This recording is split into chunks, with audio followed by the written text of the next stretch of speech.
சூப்பரான வேர்க்கடலை உருண்டை எப்படி செய்யுதுன்னு பார்க்கலாமா? வாங்க வீடியோக்குள்ளே போகலாம். ஹாய் ஃப்ரெண்ட்ஸ், இன்றைக்கி வேர்க்கடலை உருண்டை தான் செய்ய போகிறேன். அதுக்காக நான் பச்சை வேர்க்கடலை எடுத்து வச்சுருக்கேன். வறுத்த வேர்க்கடலை இருந்தாலும் ஈஸியாக செய்யலாம். இதை நம்ம இப்போ வறுத்து எடுத்துக்கலாம். அடுப்பில் ஒரு கடாயை வச்சு ஹீட் பண்ணியாச்சு.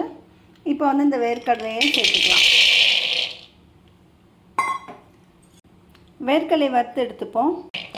ஹை ஃப்ளேமில் வைக்காமல் மீடியம் ஃப்ளேம்லேயே இதை வறுக்கணும்.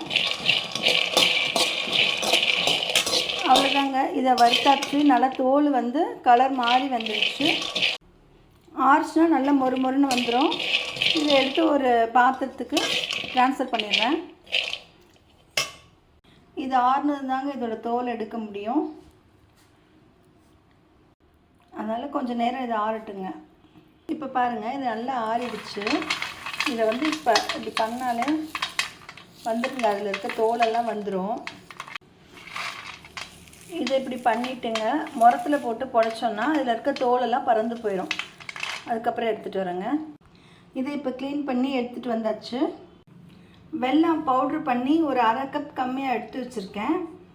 இதை மிக்சியில் போட்டு ஓரளவுக்கு அரைச்சதுக்கப்புறம் வெல்லம் சேர்த்துக்கலாங்க. அப்போ தான் கரெக்டான அளவு கிடைக்கும். இல்லைன்னா வெல்லத்தோட அளவு அதிகமாகிடும். இதை மிக்சியில் சேர்த்தாச்சு. இதை கொஞ்சம் கொரகொரப்பாக அரைச்சி. இப்போ இது அதே மாதிரி கப்பில் 3/4 கப் இருக்குங்க. இதுக்கு வெல்லம் எவ்வளோ சேர்த்துக்கலாம் அப்படின்னா, கொஞ்சம் எடுத்துட்டேன். நான் அரை கப்பு கொஞ்சம் கம்மியாக வச்சுருந்தேன். அதை விட கொஞ்சம் கம்மியாக சேர்த்துக்குங்க. வேர்க்கடலையும் வெல்லத்தையும் மிக்சி ஜாரில் சேர்த்தாச்சு. இது ஒன்றா பவுடராக அரைச்சிட்டு வரேன். இப்போ இதை ஒன்றா அரைச்சாச்சுங்க. இது ஒரு பிளேட்டுக்கு மாற்றி உருண்டைங்க பிரிச்சுக்கலாம். பாருங்கள், ரொம்ப நைஸாலாம் அரைக்கல, கொரகொரப்பாக தான் அரைச்சிருக்கேன். உருண்டைங்களாக பிடிச்சி எடுத்துக்கலாம். இதுக்கு எந்த நெய்யும் எதுவுமே தேவையில்லை. இப்படியே பிடிச்சி எடுத்துக்கலாம். இப்படி ஒவ்வொன்றா எல்லா உருண்டைகளையும் பிடிச்சி வச்சுருவோம். எல்லாத்தையும் உருண்டைகளாக பிடிச்சி வச்சாச்சு. அவ்வளோதாங்க, ஒரு சத்தான வேர்க்கடலை உருண்டை.